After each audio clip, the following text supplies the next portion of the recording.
सनातन धर्म एक्चुअल में it is just not Hindu ji. है ना। सनातन का मतलब जो हमेशा से है, सनातन जो हमेशा रहेगा भी। जो हमेशा रहेगा, जो ना कभी खत्म हुआ, ना कभी शुरू हुआ, ना कभी अंत होगा, जो रजस सतव तमस से परे जी। है ना।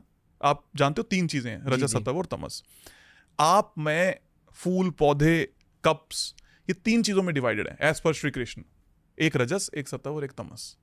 सनातन फिलॉसफी यही कहती है कि 3 तरीके के लोग हैं इस धरती पर, चौथा है ही नहीं।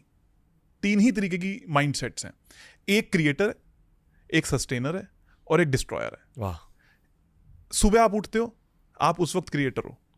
जब आप पूरा दिन चला रहे हो तो ये सस्टेनर है, और जब आप रात को जाके सो जाते हो ये डिस्ट्रॉयर है, वो शिव है। तो ये सनातन है।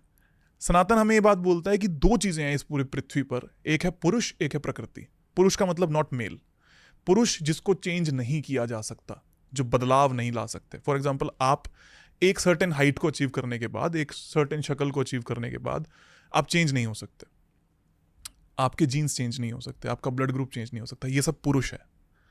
और प्रकृति क्या है? जो सब वेरिएबल है, आपके बालों का स्टाइल, हमारी लाइटिंग, हमारा डेकोरम, हमारा एनवायरनमेंट। तो ये रजस सत्व तमस और पुरुष प्रकृति सनातन है जी। जो हर किसी के अंदर हमेशा से थी, बदल नहीं सकती। दुनिया भर ना, स्पेशली अमेरिका, यूरोप में वास्तुशास्त्र की बातें थोड़ी सी होती है, फेंग शुई की बातें ज़्यादा होती है। इफेक्टिवली कॉन्सेप्ट सेम ही है कि आपकी एनवायरनमेंट को आप ऑल्टर कैसे कर सकते हो अपनी लाइफ के लिए, पर क्योंकि वास्तुशास्त्र सनातन धर्म से जुड़ा है, आई फील कि बहुत सारे इंडियंस इसे कूल नहीं मानते। हाँ, जब फॉरेनर्स अडॉप्ट करने लगते हैं तब कूल माना जाता है। तब कूल माना जाता है। तो हमने 2 बातें करी ना, सनातन क्या था जी। कि 3 तरीके के माइंडसेट और 2 तरीके की फिजिकलिटी, पुरुष और प्रकृति। हमारे अंदर भी 2 हैं। तो शिव जी का रूप दिखाया गया Ardhanarishvara, 1 is feminine, 1 is masculine. इसके बेसिस पे सनातन उपजा या बना। सनातन में कोई रूप नहीं है, उनके परिभाषा है। जैसे विष्णु जी ने राम बन के अलग मैसेज दिया और कृष्ण बन के अलग मैसेज दिया। तो वास्तुशास्त्र तब कहां आया? भगवान श्री राम ने जब लंका गए तो एक पर्टिकुलर रास्ता क्यों बनाया? किसी ने नहीं पूछा इस बात को कि वही रास्ता क्यों चाहिए था उनको, क्योंकि वो फॉर श्रीलंका जो वास्तु ऑस्पिशियस बनी हुई थी। Ravan was the first vastu consultant as per theory. वाह। ठीक है। तो रावण को सब पता था, इसलिए उसकी बात सोने की लंका थी। एंड साउथ डायरेक्शन जहां पर सबसे ज्यादा पैसा आता है उसने वहीं बनाया, इंडिया के साउथ में। तो जिसके चारों तरफ पानी है उसको बर्बाद करने के लिए क्या कहा जाएगा? हनुमान जी को भेजा जाएगा, जाके देख के तो उनका एनवायरनमेंट कैसा है।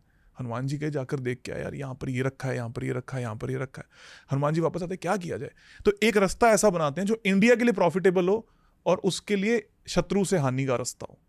यहां से हमारा वास्तुशास्त्र आया। फिर आते हैं 2024 पर। 2024 में हमारा श्री राम मंदिर बनता है। 2024 में श्री राम मंदिर जो बनता है, आज भी अगर टेक्निकली देखा जाए तो उसमें छोटे मोटे से लूप होल्स हैं। क्या है डिटेल में इसको कहना थोड़ा सा ठीक नहीं होगा, बट लूप होल्स हैं। लेकिन वहां पर भी बनाया जाना क्यों बनाया गया? क्योंकि मंदिर फर्स्ट फॉर्मेशन है एक इंसान को उसकी किसी विजडम के साथ जोड़ने के लिए। मतलब मंदिर इसलिए नहीं थे कि आप और मैं ईश्वर को पालें। आप तो ईश्वर को घर में भी पा सकते हो ना, मेडिटेट कर सकते हो, सामने प्रतिमा रख सकते हो। तो मंदिर क्यों बनाए गए? हर इच्छा पूर्ति का मंदिर, चाहे आप तिरुपति बालाजी चले जाओ, सालासर बालाजी चले जाओ, ये कोई भी ऐसे मंदिर जो 100% बनाए गए हैं जहां पर ईश्वर प्रकट नहीं हुए, जो इंसान द्वारा बनाए गए, जी। उनमें प्रतिमा यानी कि मूर्ति वेस्ट में ही होती है और ईस्ट फेसिंग ही होता है, और उसके ऊपर डोम ही होता है, डोम जिसके नीचे हम खड़े होते हैं। क्यों होता है? क्योंकि एज सुन एज आपके छत के ऊपर आपसे ट्रिपल हाइट हो जाती है तो आप स्पेस एलिमेंट में कनेक्ट कर जाते हो। स्पेस इज मैनिफेस्टेशन, इच्छा पूर्ति, ईश्वर से कनेक्शन। उस फील को जागृत करने के लिए वो मंदिर है। और फिर उस इच्छा में जाने के बाद आप कैसा सोचोगे, जैसी प्रतिमा है वैसा सोचोगे। अगर राम को देख रहे हो तो आपके मन में आएगा कि मेरा परिवार इंपॉर्टेंट है, मेरी वाइफ इंपॉर्टेंट है, मेरे बच्चे इंपॉर्टेंट है, मेरे पिता इंपॉर्टेंट है, मेरा समाज इंपॉर्टेंट है।